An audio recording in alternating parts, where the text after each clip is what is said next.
नमस्कार, खबरां दे इस बुलेटिन विच तुहाडा स्वागत है। मैं हां तरनजीत कौर। पहले पेश नहीं छोड़दियां खबरां। प्रधानमंत्री नरेंद्र मोदी ने राष्ट्र निर्माण विच भाजपा के वर्करां दे योगदान की शलाघा की।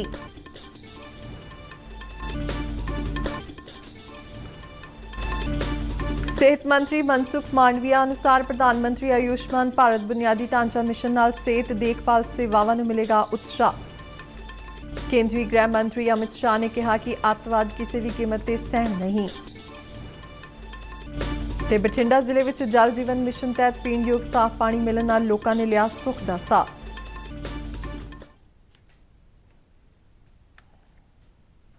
ते हुण खबरां विस्तार नाल। प्रधानमंत्री नरेंद्र मोदी ने राष्ट्र निर्माण विच भारतीय जनता पार्टी के वर्करां दे योगदान की शलाघा की है। अपने ट्वीट सुनेहा विच प्रधानमंत्री ने कहा कि केंद्र ਅਤੇ ਵੱਖ-ਵੱਖ ਸੂਬਿਆਂ ਵਿੱਚ ਭਾਜਪਾ ਨੂੰ ਸੇਵਾ ਕਰਨ ਦਾ ਮੌਕਾ ਉਸਦੇ ਪਾਰਟੀ ਵਰਕਰਾਂ ਦੀ ਅਹਿਮ ਭੂਮਿਕਾ ਕਾਰਨ ਮਿਲਿਆ ਹੈ। उन्होंने कहा कि पार्टी वर्करां दीआं पीढ़ियां ने अपना जीवन पार्टी ते राष्ट्र निर्माण लई समर्पित किया है। उन्होंने कहा कि नमो ऐप विच कमल पुष्प नाम नाल बहुत ही रोचक श्रेणी है जिस विच जनसंघ के समय तो लैके हुण तक प्रेरक पार्टी वर्करां बारे जानकारी हासिल की जा सकती है, जिन्हां पार्टी विचारधारा के प्रचार प्रसार विच सख्त मेहनत की। प्रधानमंत्री ने लोकां नूं इस श्रेणी विच योगदान करन अते इस नूं समृद्ध करन दा सੱਦਾ दिता। सेहत मंत्री मनसुख मांडविया ने कहा कि प्रधानमंत्री आयुष्मान भारत सेहत बुनियादी ढांचा मिशन भविख विच विश्व महामारी वर्गे हालात नाल नजिठण विच मदद करेगा। नवी दिल्ली विच उन्होंने कहा कि कोविड-19 ने देश में सेहत बुनियादी ढांचे में सुधार का मौका दिता है और सरकार ने 64,000 करोड़ रुपए की पूंजीकारी नाल प्रधानमंत्री आयुष्मान भारत सेहत बुनियादी ढांचा मिशन शुरू किया है। उन्होंने कहा कि कैंसर और शुगर वर्गियां बीमारियों के इलाज और मुढ़ले पद्धर की रोकथाम लई सरकार ने 1.5 लाख सेहत और आरोग्य केंद्र स्थापित करने का फैसला भी लिया है। देश में अजे तकरीबन 79,000 केंद्र शुरू हो गए ने। मनसुख मांडविया ने कहा कि मिशन तहत जांच तो लैके महत्वपूर्ण खोजा तक दी सेवावां लई देश के हर कोने विच एक तंत्र बनाया जाएगा, जिसका उद्देश्य अगले 4 तो 5 वरियां विच पिंड तो लैके कौमी पद्धर तक गंभीर रोगां लई सेहत देखभाल प्रणाली नूं मजबूत करना है। तो देश को स्वस्थ होना आवश्यक है। स्वस्थ देश समृद्ध देश बन सकते हैं, इस सोच पर मोदी जी ने काम किया। मोदी जी ने कभी टोकन में नहीं सोचा, टोटल में सोचा। हेल्थ एंड वेलनेस सेंटर देश में 1,50,000 बनाने का निर्णय किया। आज शायद 79,000 से above health and wellness centre प्रारंभ हो चुका है। उससे आगे डिस्ट्रिक्ट हेल्थ इंफ्रास्ट्रक्चर मजबूत हो, नेशनल हेल्थ मिशन के तहत उसको सपोर्ट किया गया। केंद्रीय गृह मंत्री अमित शाह ने जोर देके आख्या कि सरकार की नीति अतवाद नूं किसी भी कीमत ते सहन ना करन दी है, क्योंकि यह मनुखता के खिलाफ है।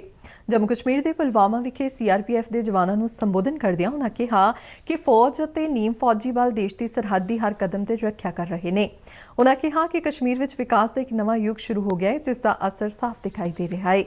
अमित शाह ने कहा कि किसी भी जम्मू कश्मीर विच अमन और विकास की प्रक्रिया विच अड़िका बनने की इजाजत नहीं दी जाएगी। सभी जवानों के साथ बिताना चाहता हूं और आप लोगों के साथ आपके अनुभव, आपकी कठिनाइयां और आपके जज्बे को देखना भी चाहता हूं, कठिनाइयां और अनुभव को जानना चाहता हूं। इसलिए मेरी दृष्टि से कम मेरे लिए कार्यक्रम बहुत महत्वपूर्ण है कि सीमा की अंतिम इंच तक जो जवान देश की सुरक्षा में लगे हैं, चाहे सेना के हो, BSF के हो, CRPF के हो, SSB के हो, उनके साथ रहने का मौका मेरे लिए भी बहुत महत्वपूर्ण कार्यक्रम है। देश भर विच अज तो विजिलेंस जागरूकता हफ्ता मनाया जा रहा है। इसका मंतव भ्रिष्टाचार के खात्मे लिए आम लोगों में जागरूकता लियाउणा है। इस लड़ी में 1 नवंबर तक जागरूकता संबंधी कई प्रोग्राम करवाए जाएंगे। इस मौके केंद्र सरकार के ਵੱਖ-ਵੱਖ महकमिਆਂ में सौं चुकदिआं स्टाफ वालों जीवन के सारे खेत्रों में ईमानदारी और कानून के नियमों का पालन करने का अहद लिया गया। इस वरे जागरूकता का थीम है स्वतंत्र भारत @ 75 सत्य निष्ठा से आत्मनिर्भरता। ਇਸ ਦੌਰਾਨ ਵਿਜੀਲੈਂਸ ਜਾਗਰੂਕਤਾ ਹਫ਼ਤੇ ਸੰਬੰਧੀ ਇੱਕ ਸੁਨੇਹੇ ਵਿੱਚ ਰਾਸ਼ਟਰਪਤੀ ਰਾਮਨਾਥ ਕੋਵਿੰਦ ਨੇ ਖੁਸ਼ੀ ਜ਼ਾਹਿਰ ਕਰਦਿਆਂ ਕਿਹਾ ਕਿ ਭਾਰਤ ਕੋਲ ਕੌਮੀ ਅਖੰਡਤਾ ਤੇ ਨੈਤਿਕਤਾ ਦੀ ਲੰਬੀ ਤੇ ਬਹੁਤ ਪੁਰਾਣੀ ਰਵਾਇਤ ਹੈ। ਉਪ ਰਾਸ਼ਟਰਪਤੀ ਐਮ ਵੈਂਕਈਆ ਨਾਇਡੂ ਨੇ ਆਸ ਪ੍ਰਗਟਾਈ ਕਿ ਸਾਰੇ ਨਾਗਰਿਕ ਅਤੇ ਹਿੱਤਧਾਰਕ ਭ੍ਰਿਸ਼ਟਾਚਾਰ ਖਿਲਾਫ ਲੜਾਈ ਵਿੱਚ ਰਲ ਮਿਲ ਕੇ ਕੰਮ ਕਰਨਗੇ। ਪ੍ਰਧਾਨ ਮੰਤਰੀ ਨਰਿੰਦਰ ਮੋਦੀ ਨੇ ਇਸ ਹਫ਼ਤੇ ਦੇ ਆਯੋਜਨ ਨਾਲ ਜੁੜੇ ਸਾਰੇ ਲੋਕਾਂ ਨੂੰ ਵਧਾਈ ਦਿੱਤੀ ਅਤੇ ਕਿਹਾ ਕਿ ਪਿਛਲੇ 7 ਵਰ੍ਹਿਆਂ ਵਿੱਚ ਸਰਕਾਰ ਨੇ ਭ੍ਰਿਸ਼ਟਾਚਾਰ ਨੂੰ ਕਿਸੇ ਵੀ ਕੀਮਤ ਤੇ ਸਹਿਣ ਨਾ ਕਰਨ ਦੀ ਨੀਤੀ ਅਪਣਾਈ ਹੈ। ਉਨ੍ਹਾਂ ਕਿਹਾ ਕਿ ਸਾਰੇ ਨਾਗਰਿਕਾਂ ਨੂੰ ਭ੍ਰਿਸ਼ਟਾਚਾਰ ਖਤਮ ਕਰਨ ਲਈ ਖੁਦ ਨੂੰ ਫਿਰ ਤੋਂ ਸਮਰਪਿਤ ਕਰਨਾ ਚਾਹੀਦਾ ਹੈ। ਵਾਤਾਵਰਣ ਮੰਤਰੀ ਭੁਪਿੰਦਰ ਯਾਦਵ ਨੇ ਕਿਹਾ ਕਿ ਜਲਵਾਯੂ ਦੀ ਸਮੱਸਿਆ ਨਾਲ ਨਜਿੱਠਣ ਲਈ ਦੁਨੀਆ ਵਿੱਚ ਢੁਕਵੇਂ ਕਦਮ ਚੁੱਕਣ ਦਾ ਇਹ ਹੁਣ ਸਹੀ ਸਮਾਂ ਹੈ ਅਤੇ ਜੇਕਰ ਅਜਿਹਾ ਨਹੀਂ ਹੋਇਆ ਤਾਂ ਇਹ ਮੌਕਾ ਨਿਕਲ ਜਾਵੇਗਾ। ਉਹ ਰਿਆਧ ਵਿੱਚ middle East green initiative conference 2021 ਵਿੱਚ ਬੋਲ ਰਹੇ ਸਨ। ਸ਼੍ਰੀ ਯਾਦਵ ਨੇ ਜਲਵਾਯੂ ਪਰਿਵਰਤਨ ਨਾਲ ਨਜਿੱਠਣ ਦੇ ਭਾਰਤ ਵੱਲੋਂ ਕੀਤੇ ਗਏ ਉਪਾਵਾਂ ਦੀ ਜਾਣਕਾਰੀ ਵੀ ਦਿੱਤੀ। ਉਨ੍ਹਾਂ ਕਿਹਾ ਕਿ ਭਾਰਤ ਵਿੱਚ ਵਾਤਾਵਰਣ ਮੁਤਾਬਿਕ ਨੀਤੀਆਂ ਨੂੰ ਲਗਾਤਾਰ ਵਿਕਾਸ ਅਤੇ ਆਰਥਿਕ ਵਿਕਾਸ ਦੇ ਹਿੱਸੇ ਵਜੋਂ ਵੇਖਿਆ ਜਾ ਰਿਹਾ ਹੈ। ਕੇਂਦਰੀ ਪਰਸੋਨਲ ਜਨ ਸ਼ਿਕਾਇਤ ਅਤੇ ਪੈਨਸ਼ਨ ਰਾਜ ਮੰਤਰੀ ਜਤਿੰਦਰ ਸਿੰਘ ਨੇ ਕਿਹਾ ਕਿ ਲੰਮੇ ਸਮੇਂ ਅਤੇ ਖੁੱਲ੍ਹੇ ਨਜ਼ਰੀਏ ਨਾਲ ਪਹਿਲ ਕਰਨ ਦੀ ਸਮਰੱਥਾ ਵਾਲੇ ਅਧਿਕਾਰੀ ਪ੍ਰਧਾਨ ਮੰਤਰੀ ਦੇ ਆਤਮ ਨਿਰਭਰ ਭਾਰਤ ਨਜ਼ਰੀਏ ਦਾ ਟੀਚਾ ਹਾਸਲ ਕਰਨ ਵਿੱਚ ਸਹਿਯੋਗ ਕਰਨਗੇ। ਮਨਸੂਰੀ ਵਿਖੇ ਲਾਲ ਬਹਾਦਰ ਸ਼ਾਸਤਰੀ ਪ੍ਰਸ਼ਾਸਨਿਕ ਅਕੈਡਮੀ ਵਿੱਚ ਇੱਕ ਸਮਾਗਮ ਨੂੰ ਸੰਬੋਧਨ ਕਰਦਿਆਂ ਉਨ੍ਹਾਂ ਕਿਹਾ ਕਿ ਮੌਜੂਦਾ ਸਮਾਂ ਕੌਸ਼ਲ ਤੇ ਗਿਆਨ ਦਾ ਹੈ, ਇਸ ਲਈ ਸੰਬੰਧਿਤ ਕੌਸ਼ਲ ਵਿੱਚ ਲਗਾਤਾਰ ਉੱਨਤੀ ਕਰਨਾ ਮਹੱਤਵਪੂਰਨ ਹੈ। ਜਤਿੰਦਰ ਸਿੰਘ ਨੇ ਸਾਂਝੀਆਂ ਕੋਸ਼ਿਸ਼ਾਂ ਤੇ ਬਲ ਦਿੰਦਿਆਂ ਕਿਹਾ ਕਿ ਕੋਵਿਡ-19 ਖਿਲਾਫ ਲੜਾਈ ਵਿੱਚ 130 ਕਰੋੜ ਭਾਰਤੀਆਂ ਦੀਆਂ ਕੋਸ਼ਿਸ਼ਾਂ ਇੱਕ ਸਹੀ ਉਦਾਹਰਣ ਹੈ। ਦੇਸ਼ ਵਿਆਪੀ ਕੋਵਿਡ ਟੀਕਾਕਰਨ ਮੁਹਿੰਮ ਤਹਿਤ ਹੁਣ ਤੱਕ 102 ਕਰੋੜ 96 ਲੱਖ ਤੋਂ ਵੱਧ ਟੀਕੇ ਲਗਾਏ ਜਾ ਚੁੱਕੇ ਨੇ।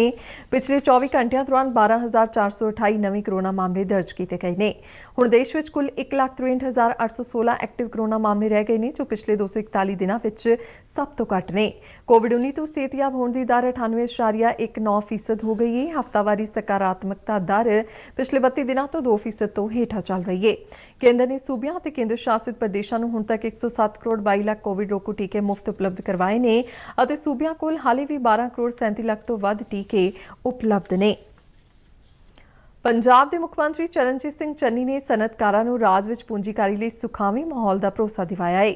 ਚੌਥੇ ਪ੍ਰੋਗਰੈਸਿਵ ਪੰਜਾਬ ਇਨਵੈਸਟਰ ਸਮਿਟ ਨੂੰ ਮੁਹਾਲੀ ਵਿਖੇ ਸੰਬੋਧਨ ਕਰਦਿਆਂ ਉਨ੍ਹਾਂ ਕਿਹਾ ਕਿ ਸਨਅਤਕਾਰਾਂ ਦੇ ਮਹੱਤਵਪੂਰਨ ਸੁਝਾਅ ਤੇ ਇਨਪੁਟ ਰਾਜ ਸਰਕਾਰ ਨੂੰ ਆਪਣੀ ਮੌਜੂਦਾ ਸਨਅਤ ਨੀਤੀ ਨੂੰ ਬਿਹਤਰ ਬਣਾਉਣ ਵਿੱਚ ਮਦਦਗਾਰ ਹੋਣਗੇ। ਮੁੱਖ ਮੰਤਰੀ ਨੇ ਕਿਹਾ ਕਿ ਰਾਜ ਵਿੱਚ 6,000 ਏਕੜ ਦਾ ਲੈਂਡ ਬੈਂਕ ਵਿਕਸਿਤ ਕੀਤਾ ਗਿਆ ਹੈ। ਇਸ ਮੌਕੇ ਖਜ਼ਾਨਾ ਮੰਤਰੀ ਮਨਪ੍ਰੀਤ ਸਿੰਘ ਬਾਦਲ ਸਮੇਤ ਹੋਰਨਾਂ ਨੇ ਵੀ ਆਪਣੇ ਵਿਚਾਰ ਰੱਖੇ। ਜਲ ਜੀਵਨ ਮਿਸ਼ਨ ਭਾਰਤ ਸਰਕਾਰ ਦੀ ਇੱਕ ਅਹਿਮ ਯੋਜਨਾ ਹੈ। ਯੋਜਨਾ ਤਹਿਤ ਪੰਜਾਬ ਵਿੱਚ ਵੀ ਕਈ ਪ੍ਰੋਜੈਕਟ ਚੱਲ ਰਹੇ ਨੇ। ਬਠਿੰਡਾ ਜ਼ਿਲ੍ਹੇ ਵਿੱਚ ਇਸ ਮਿਸ਼ਨ ਨਾਲ ਲੋਕਾਂ ਨੂੰ ਫਾਇਦਾ ਹੋਇਆ ਹੈ। ਪੇਸ਼ ਹੈ ਇੱਕ ਰਿਪੋਰਟ। ਬਠਿੰਡਾ ਜ਼ਿਲ੍ਹੇ ਦੇ ਪਿੰਡਾਂ ਵਿੱਚ ਜਲ ਜੀਵਨ ਮਿਸ਼ਨ ਤਹਿਤ ਪੀਣ ਯੋਗ ਸਾਫ਼ ਪਾਣੀ ਮਿਲਣ ਨਾਲ ਲੋਕਾਂ ਨੇ ਸੁੱਖ ਦਾ ਸਾਹ ਲਿਆ ਹੈ, ਕਿਉਂ ਜੋ ਜ਼ਿਲ੍ਹੇ ਦੇ ਕਈ ਪਿੰਡਾਂ ਦੇ ਵਸਨੀਕ ਗੰਦਲੇ ਪਾਣੀ ਕਾਰਨ ਪੈਦਾ ਕਈ ਖਤਰਨਾਕ ਬਿਮਾਰੀਆਂ ਦੇ ਸ਼ਿਕਾਰ ਬਣਦੇ ਰਹੇ ਸਨ।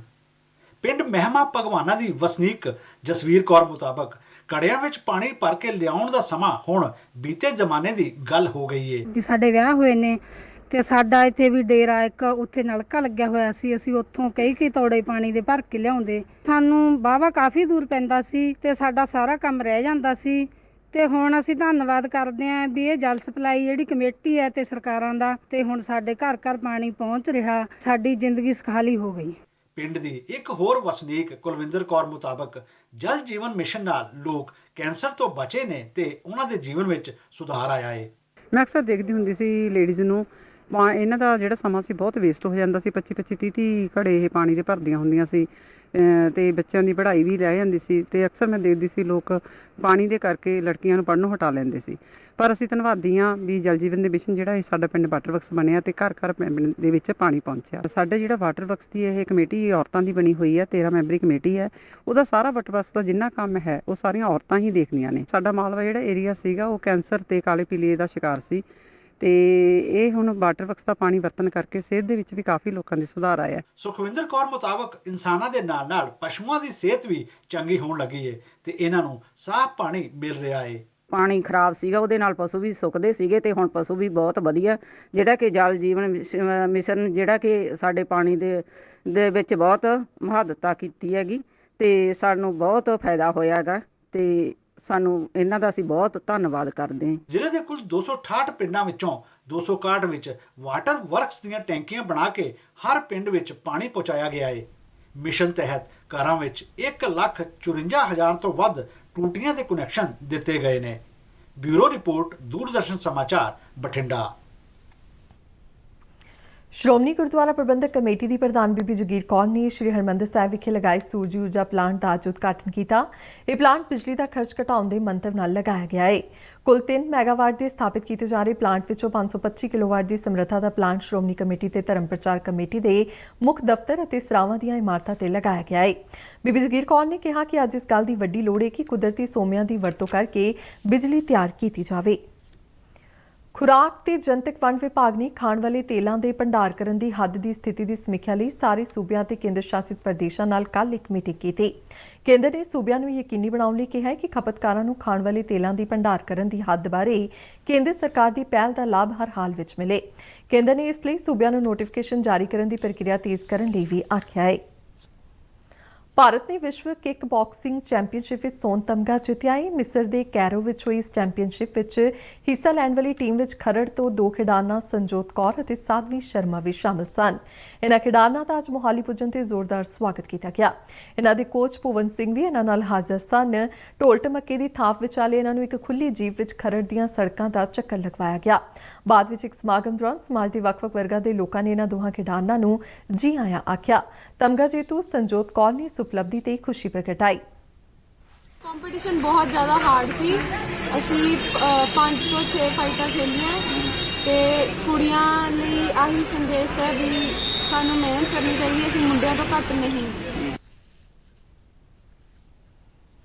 ਸੰਜੋਤ ਕੌਰ ਨੇ ਬੇਟੀ ਬਚਾਓ ਅਤੇ ਬੇਟੀ ਪੜ੍ਹਾਓ ਲਈ ਪ੍ਰਧਾਨ ਮੰਤਰੀ ਨਰਿੰਦਰ ਮੋਦੀ ਦੀ ਸ਼ਲਾਘਾ ਕੀਤੀ।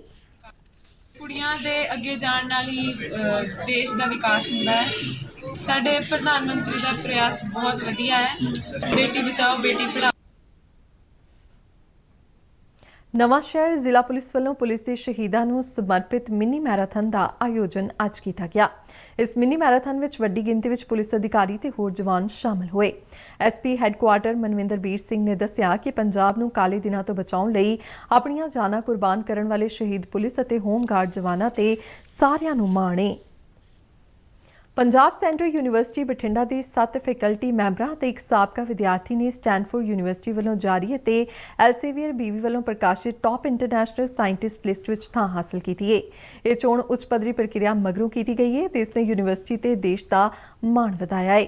ਯੂਨੀਵਰਸਿਟੀ ਦੇ ਵਾਈਸ ਚਾਂਸਲਰ ਰਾਘਵੇਂਦਰ ਪ੍ਰਸਾਦ ਤਿਵਾੜੀ ਨੇ ਇਸ ਉਪਲਬਧੀ ਲਈ ਵਿਗਿਆਨੀਆਂ ਨੂੰ ਵਧਾਈ ਦਿੱਤੀ ਹੈ।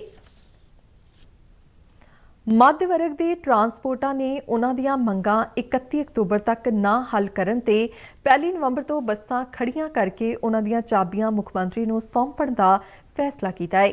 ਹੁਸ਼ਿਆਰਪੁਰ ਵਿਖੇ ਹੋਈ ਇੱਕ ਮੀਟਿੰਗ ਵਿੱਚ ਟਰਾਂਸਪੋਰਟਰਾਂ ਨੇ ਕਿਹਾ ਕਿ ਟਰਾਂਸਪੋਰਟ ਮੰਤਰੀ ਵੱਲੋਂ ਬੀਤੇ 21 ਅਕਤੂਬਰ ਨੂੰ ਛੋਟੇ ਬੱਸ ਆਪਰੇਟਰਾਂ ਦਾ MVT ਟੈਕਸ ਮੁਆਫ ਕਰਨ ਦਾ ਵਾਅਦਾ ਕੀਤਾ ਸੀ, ਜਿਸ ਨੂੰ ਹਾਲੇ ਤੱਕ ਪੂਰਾ ਨਹੀਂ ਕੀਤਾ ਗਿਆ ਹੈ।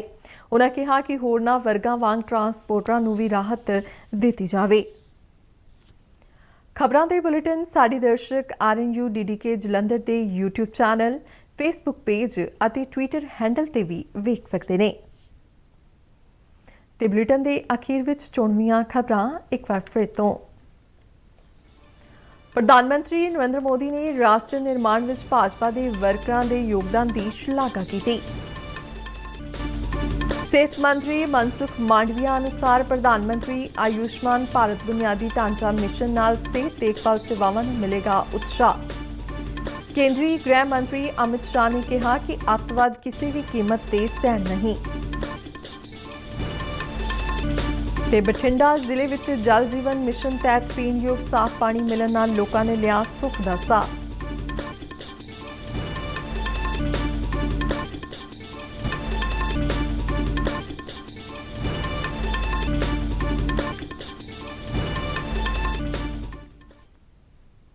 ਤੇ ਇਸ ਦੇ ਨਾਲ ਹੀ ਖਬਰਾਂ ਦਾ ਬੁਲੇਟਿਨ ਖਤਮ ਹੁੰਦਾ ਹੈ। ਆਗਿਆ ਦਿਓ, ਨਮਸਕਾਰ।